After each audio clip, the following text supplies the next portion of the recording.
أعوذ بالله من الشيطان الرجيم. بسم الله الرحمن الرحيم. ومن الذين قالوا إنا نصارى أخذنا ميثاقهم فنسوا حظا مما ذكروا به فأغرينا بينهم العداوة والبغضاء إلى يوم القيامة وسوف ينبئهم الله بما كانوا يصنعون.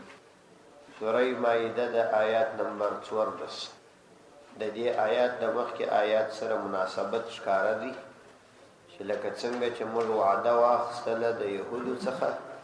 نو دوی وعده ماته کړه.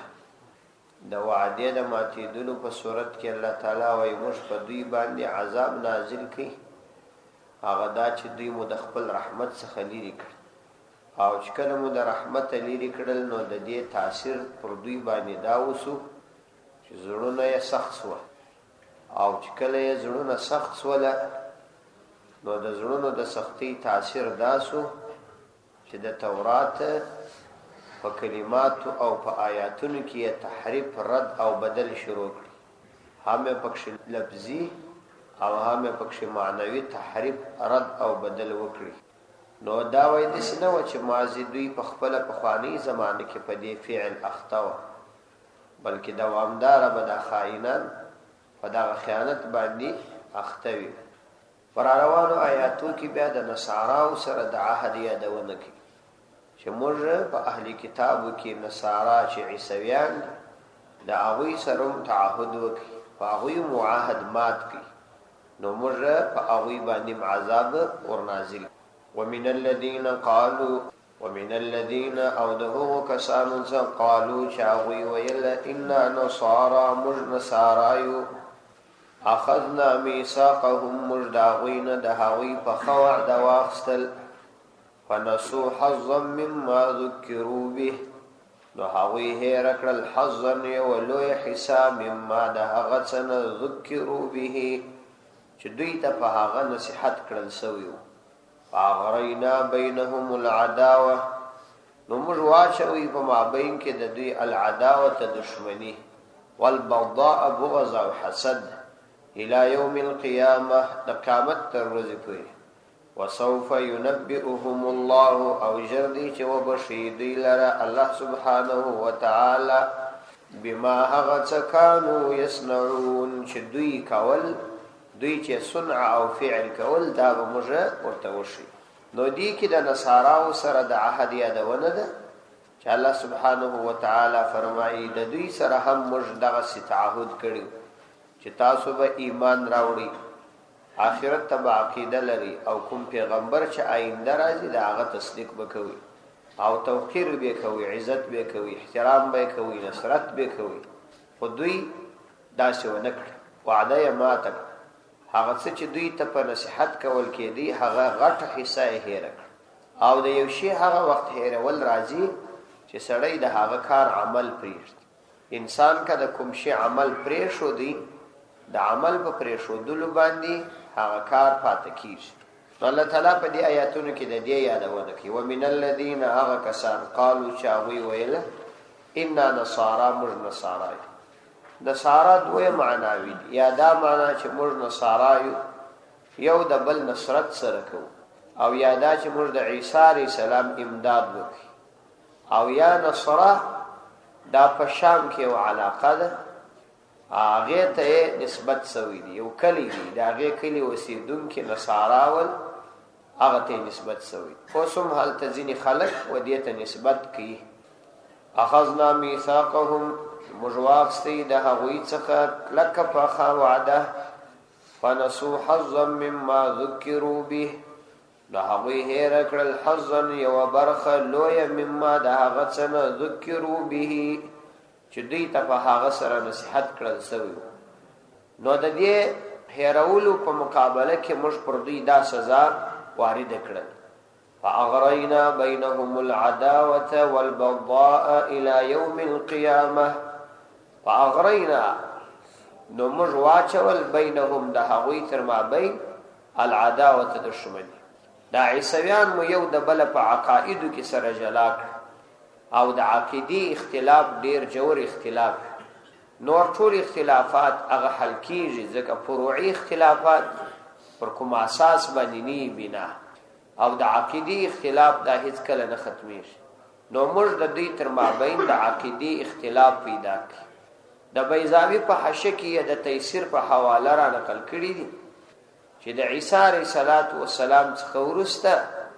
عیسویان د عیسی علیه السلام په ارتباط باندې مختلفي عقیدې لري چونکی یو قبیله په دوی کې یا یو ډله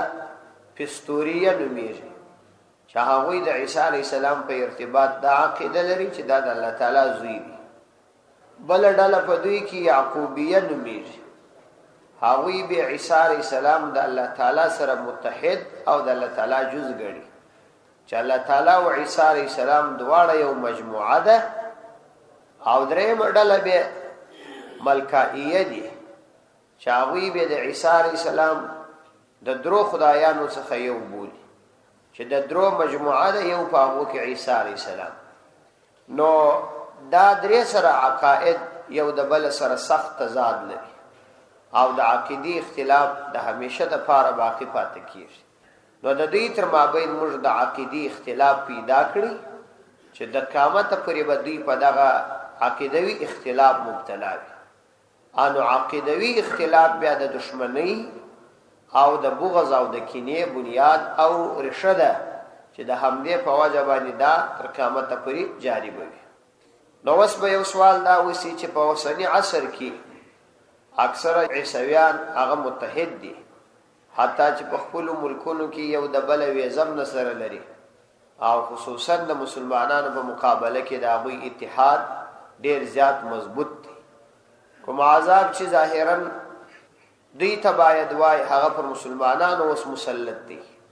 ځکه په مسلمانانو کې هم د عقیدو اختلاف شته هم د اعمال او د فروع اختلاف شته جواب د دې بالکل آسان دی چې د دوی تر مابین اختلاف هغه وخت اختلاف دی چې یواري دوی صحیح عیسویان سي یعنی کدی پر صحیح عیسویت باندې پاته وای نو بیا به د خپل عقیده د ساتلو په خاطر د نورو د عقاید رد ضرور کړی وای لکه مسلمانان چې د خپل عقیده حفاظت کوي انو د خپل عقیده په مقابله کې چې هر شی وی هغه ردی د دوی اکثر اوس پر خپل عقیده پاتې نه دي او عیسویت فقط د مردم شماري د تذکیره یو فهرست دی چې په دې باندې دوی خپل تعارف کوي د یو چا سره نور دوی دې ته عقیده نه لري دا چې دې ته دوی عقیده نه لري نو اختلاف خود عقیده پر بنیاد راتلی اوس دوی دهریان یا کوم بل شی ګرځېدي دي انو په دې وجه باندې عقیده ستنه اختلاف هم نشته کوم کسان چې په دوی کې ځانونه صحیح عیسویان بولی او وی وسوم دغه شدید اختلاف خپل تر مابین سره لري وسوف ينبئهم الله بما كانوا يصنعون او جردي چې خبر باور کې دوی لره الله سبحانه وتعالى بما كانوا يصنعون په هغه چې دوی فعل کاوه دا د آخرت عذاب دی چې التبدی ته دا عذاب ورکول کیږي یا اهل الكتاب قد جاءكم رسولنا يبين لكم كثيرا مما كنتم تخفون من الكتاب ويعفو عن كثير قد جاءكم من الله نور وكتاب مبين يا أهل الكتاب أهل كتاب قد جاءكم يقينا راغلي تاسل رسولنا عزم الرسول يبينو شبيانوي لكم تاسل كثيرا دير مما دها غدست كنتم تخفون چتاسو واس پټول من الكتاب د کتاب څخه ويعفو او عفو کوي عن كثير د كثير قد جاءكم يقينا راغلي دي تاسو لرا من الله د الله تعالی د طرف نور وكتاب مبين او شکار کتاب په دې آیاتونو کې د پیغمبر علیه الصلاۃ والسلام کمال علمی او کمال اخلاقی بیانې چې د پیغمبر علیه السلام علم څومره کاملو او اخلاق څومره کاملو چې دا د علم کمال او د اخلاق او کمال د نبوت ښکار دلیل. که نور معجزات نه وای د پیغمبر علیه السلام سره، فقط د په یو ټولنه کې اوسېدل د نبوت لپاره دلیل چې دغسې اخلاق او دغسې علمي کمال په داسې انسانانو کې ژوند کول، نو دا د نبوت څخه بغیر څوک نشي کولی. نو را روانو آیاتو کې د پیغمبر علیه السلام علوي شان بیانوي او په دې سره د یهودو او نصاراو رد کوي چې تاسو د الله تعالی د دغسې عظیم پیغمبر خبره ونه منله، او وجه همدا و چې تاسو د خدای سره عهد مات کړی انو د هغه په مقابله کې مدا سزا ولید. حدیث کې راځي پیغمبر علیه السلام څخه یو حدیث دی، پیغمبر علیه السلام فرمایي چې کله الله سبحانه و تعالی د انسانانو د زړونو څخه د دین اهمیت وباسي، نو بیا په دغه ټولنه کې دوی ته یو ډېر عظیم نعمت په لاس ورغلی، خو دوی د هغه قدر نه کړي. وروسته چې ورباندې خبرېږي نو بیا په هغه باندې دوی ارمان کوي، افسوس کوي. دا زموږ په ټولنه کې عموما دا پیښه سوې ده چې په مجموع کې د دین سره عقیدوي محبت چې سړی په عمل کې هم ښکاره کړي هغسې نه دی سوی، او نه د علماو سره داسې محبت سوی دی لکه څنګه چې په کار. ځکه نو موږ په دې خپل وطن کې ډېر لوی علما لرو او یا تیر سوي دي، خو څوک د هغوی په ارتباط معلومات هم نه لري، نه د هغوی په ارتباط کوم چا کتاب لیکلی دی او نه د هغوی په ارتباط باندې د چا سره څه تاثرات شته. دا بنیادی وجه دا ده چې د علمي لین سره د عوامو تعلق انتهایی زیات قطع، د علماو سره هیڅ تعلق او ارتباط نو. په دې قندهار کې یو عالم تیر سوی دی، علامه حبیب الله القندهري، دا د اوس څخه تقریبا 200 کاله او یا 160 کاله مخکې تیر سوی. دا دومره لوی سړی تیر سوی دی، د یو کتاب دی حضرت علامه انور شاه کشمیری رحمت الله علیه د پر دې کتاب شرح کړی، او دا د مصر او د سعودي د ډیرو لوی علما او استاد سوی د ابو اخونزاده په نامه باندې په دې کندهار کې مشهور. نو دا یو ډیر لوی شخصیت دی، نه یې موږ ته آثار پاتې دي، نه یې موږ ته علمي کمالات پاتې دي، هیڅ شی نه. دا زموږ د دې علمي لین سره د تعلق کمزوري ده، او دا څه وخت دا هغه وخت چې د خلکو ذهن دنیا ته واوړي. پیغمبر علیه السلام فرمایي اذا عظمت امتی الدنیا، که زما امت دنیا لویه وګڼله حرمت برکت الوحی، نو هغوی به د وحو د برکت څخه محروم سي. اذا عظمت امتی الدنیا نزعت منها هیبت الاسلام، چا دنیا لویه وګڼل د اسلام هیبت، عظمت، احترام دا به د زړه څه وسي. واذا ترك الامر بالمعروف والنهي عن المنکر حرمت برکت الوحی، او کچیر دی امت امر بالمعروف پریښودی، یو بل ته په خیر باندې وصیت کول، په خیر باندې ترغیب کول، دا یې پریښودی، او د یو بل د بدی څخه د راګرځولو کار یې پریښودی. د وحو برکت به ځینې پورته سي. د وحو د برکت پورته کېدل دا معنا چې قرآن به په مابین کې ورته پروت، احادیث به وي، د فقه کتابونه به وي، علما به وي، لیکن دوی به استفاده نسی ځینې کولی، نور به استفاده ځینې کوي، دوی به استفاده نسی ځینې کولی. نو دا د امر بالمعروف او نهي عن المنکر د پرېښودلو سزا ده چې الله تعالی هغه قوم ته ورکوي، او دا ډېره خطرناکه سزا ده چې د دین فهم او د دین برکت الله تعالی د خلکو څخه پورته، د دین سره شوق او محبت نه. او پیغمبر علیه السلام فرمایي اذا تصابت امتی، کله چې زما امت یو بل ته بد رد ویل شروع کړ، ورستنیو پر مخکنیو بد ویل او مخکنیو پر رستنیو بد ویل، نو سقطت عن عین الله، د الله تعالی د رحمت د نظر به ولويږي، الله تعالی به خپل رحمت نه باندې. نو دا عین هغه سزا ده لکه کومه سزا چې و اهل کتاب ته ورکړل چې دوی د پیغمبر علی السلام احترام نه وکړي، او دا د الله تعالی یو لوی نعمت و.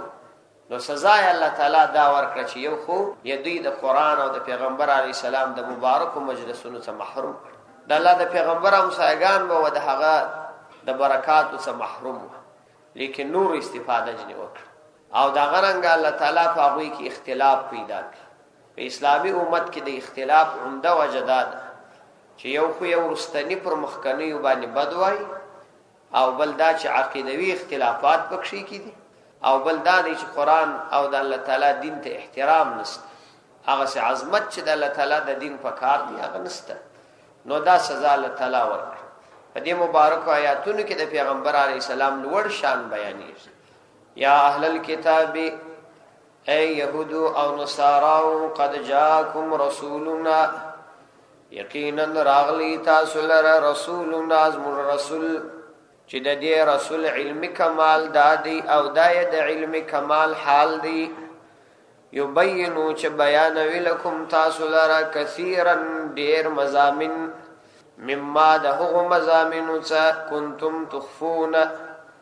مما دهغه مزامن څخه کنتم تخفون چې تاسو پټول من الكتاب د کتاب څخه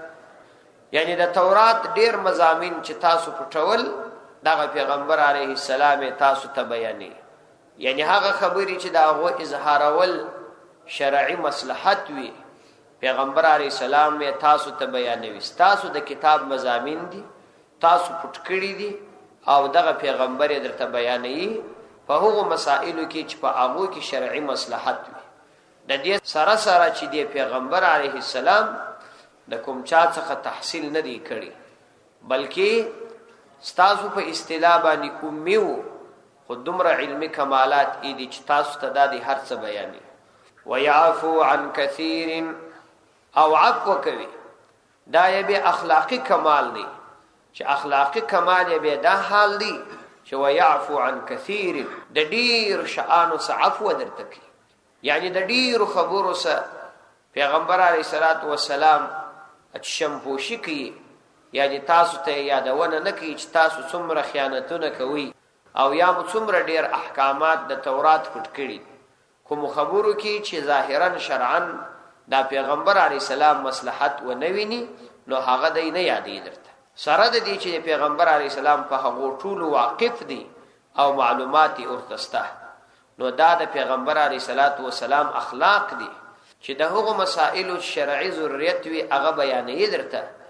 او که شرعي ضرورت نو هغه نه بیان او یوازې ستاسو رسوایي مطلب نه ده چې دای فقط ما ز تاسو رسوا کی چې تاسو دغه سیاست نو د علمي کمال او د اخلاقی کمال د دې دوانو کامل اوسېدل ستاسو په ټولنه کې چې د سره موجود دي د ډیرو معجزات څخه علاوه د دې پیغمبر علی السلام پر نبوت باندې ښکار دلیل دي قد جاءكم من الله نور وكتاب مبين قد جاءكم او یقینا راغلی دي تاسو لره من الله د الله تعالی د طرف نور وكتاب مبين هغه نور کتاب مبين واضح کتاب وایدا بیان تفسیری دی دا کتاب مبین د نور دفع مراد دا دی شي الله تعالی د طرف پر دی پیغمبر علی السلام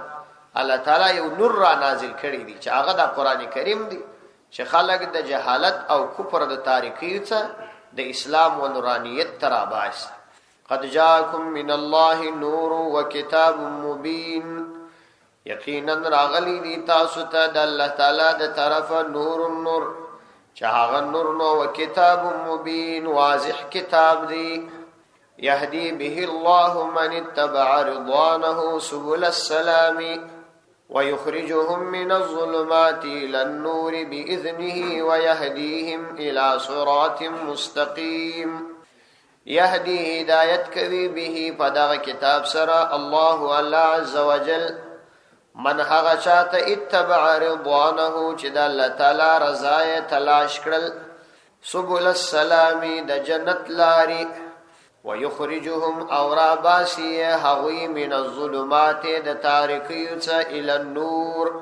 ونور لره باذنه فخبل حكم سره ويهديهم شوي هوي لره الى صراط مستقيم برابر لاره اوي ته برابر لاره شي یعنی د دې کتاب د الله تعالی د کتاب د دې پیغمبر علی السلام په واسطه دغه فواید دي چې يهدي به الله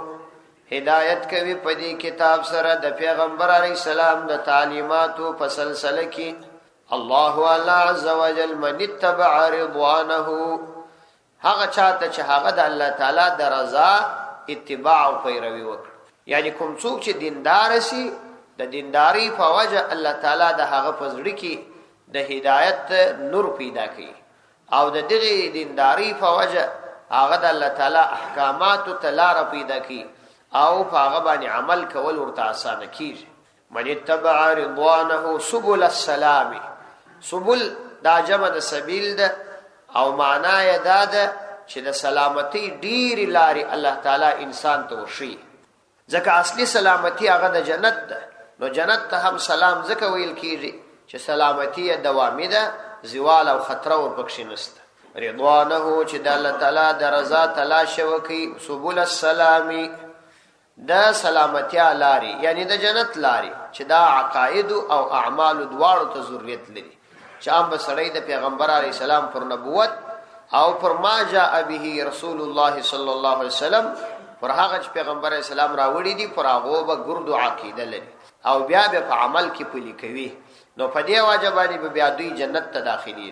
ويخرجهم او الله تعالی باسی په دغه کتاب سره دوی د مؤمنان من الظلمات د تاریکیو څخه د کفر او معصیت الى النور و نور لره د ایمان او تقوا باذنه په خپل حکم سره ويهديهم الى صراط مستقيم. ويهديهم او شيء اغيل رد همیشه د پاره الى صراط مستقيم برابر لار ورته شي دا همیشه د پاره. لقد كفر الذين قالوا إن الله هو المسيح ابن مريم قل فمن يملك من الله شيئا إن أراد أن يهلك المسيح ابن مريم وأمه ومن في الأرض جميعا. لقد كفر الذين يقينا كفر وكي الذين آغكسانوا قالوا ويل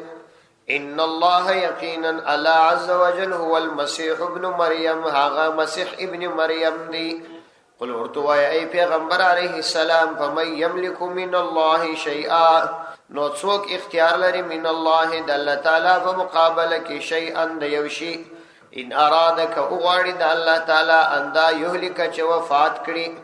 المسيح ابن مريم مسيح ابن مريم و امه داغ مور ومن في الارض جميعا او هغه ټول چې پمزکه کې دي. ولله يواز الله عز وجل ردي ملك السماوات پاچه او ملکیت د اسمانونو والارض او دمزکو وما بينهما او هغه چې دمزکو اسمانو تر ما بین دي. يخلق ما يشاء پیدا کوي دغه الله عز وجل هغه چې وي غواړي. والله على كل شيء قدير. والله على عز وجل على كل شيء فهر شبان قدير کامل قدرت لرونکی. په دې آیاتو کې د عیسویانو د یوې عقیدې رد کیږي او رد په یو الزامي سوال باندې کیږي. هغه دا دی چې دوی د عقیده درلوده چې عیسی علی السلام دا الله دی. نو الله تعالی فرمایي په دې خبره دوی کافران او دوی د ایمان اوته. نو اوس موږ د دوی څخه سوال کوو ک عیسی ابن مریم علیه السلام الله تعالی وی، نو بیا موږ سوال کوو چې ک الله تعالی وغواړي چې د عیسی ابن مریم وفات کړي او یا مور وفات کړي او یا دا ټول کائنات چې په دې مځکه کې دي دا ټول ختم کړي، نو یو څوک به بیا داوی چې د الله تعالی مقابله وکړي. نو کله چې یو څوک د بل چا په ذریعہ وفات کړل کیږي هغه کې د خدایي صفات نشي راتلای. نو معلومه شو چې عیسی علی السلام خو وفات کیږي او تاسو یې د وفات عقیده لري او د مور د وفات عقیده یې لري او دا موایاست چې عیسی علیه السلام هغه یا العیاذ بالله رازړول سوی دي او یا د په ارتباط نور عقاید لري. نو کله چې پر یو چا باندې دغه شان جاری کېدلای په هغه کې د الوهیت او د خدایي صفات نشته کیږي. نو دا یو الزامي جواب دی چې تاسو خپل دا خبره کوي حالانکه په دا خپل خبره کې خپل تاسو راګیری یاست. لقد كفر الذين يقينا كافرون والذين كسان قالوا چاوي واي ان الله يقينا الله عز وجل هو المسيح ابن مريم اغه مسيح ابن مريم دي. قل ورتوا اي پیغمبر عليه السلام فمن يملك من الله شيئا سوک مالک دی من الله د الله تعالی د طرفه یعنی د الله تعالی په مقابله کې شیئا نیوشي. ان اراد یهلک کچیر اوغاړي د الله عز وجل چې هلاکړي یعنی وفات کې المسیح ابن مریم مسیح ابن مریم چې تاسو یې د خدای دعوه کوي و امه یا د هغه مور و من فی الارض جميعا او هغه ټوله چې په مځکه کې دي و من او هغه ټوله فی الارض چې په مځکه کې دي جميعا ټوله دا وفات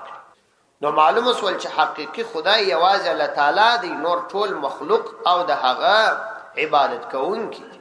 یعنی دومره خبره خو تاسو هم منئ چې د حضرت عیسی علیه السلام وفات او مرګ دا د الله تعالی په قدرت کې دي نو د کوم ذات چې هلاک او د هغه وفات کېدل د نور په قبضه کې وي نو هغه خدای څنګه کېدای شي هیڅ کله خدای نشي کېدای نو د همدې څخه د عیسی علیه السلام د اولوهیت د عقیده چې د عیسی علیه السلام په ارتباط د اولوهیت کوم عقیده درلودل کېدل هغه باطله او تردید ایوس وما بینهما ولله ملک السماوات نو یوازې الله عز وجل رضی ملک السماوات پاچهی د اسمانونو والارض او د مځکو وما بینهما او هغه چې د اسمانونو او مځکو تر مابین یخلق ما یشاء پیدا کوي د الله تعالی ما هغه یشاء شوی غواړي یعنی دا یوازې د عیسی علیه السلام پیدائش تاسو په دې مغالطه کې اچولي یاست چې هغه داسي په عجیب حالت کې پیدا سو چې عام عادت څخه خلاف وو یوازې د مور بیا پلار پیدا سو نو تاسو دا فکر کوئ چې کېدای شي دا د هغه د اولوهیت دلیل دا د اولوهیت دلیل نه دی الله تعالی دا شنور کارونه کوي شي عیسی علیه السلام خو به مور درلود دله حضرت آدم علیه السلام نه مور درلود دله او نه پلار درلود بلکې فقط ماده یا قوا چې هغه خاور او د خاوري خو ماده نه و چې الله تعالی پیدا نو دا کارونه الله تعالی تعجب نه دي دا مخلوق تعجب دي دا د الله تعالی مخلوق دي الله تعالی تعجب نه دي نو الله فرمایي يخلق ما يشاء پیدا کوي الله تعالی هغه چې وای غواړي نور کسانم داس پیدا کوي او دا ځکه کولای شي چې والله علی عز وجل علی كل شيء قدير په هر شی باندې کامل قدرت درلودونکی صدق الله العظیم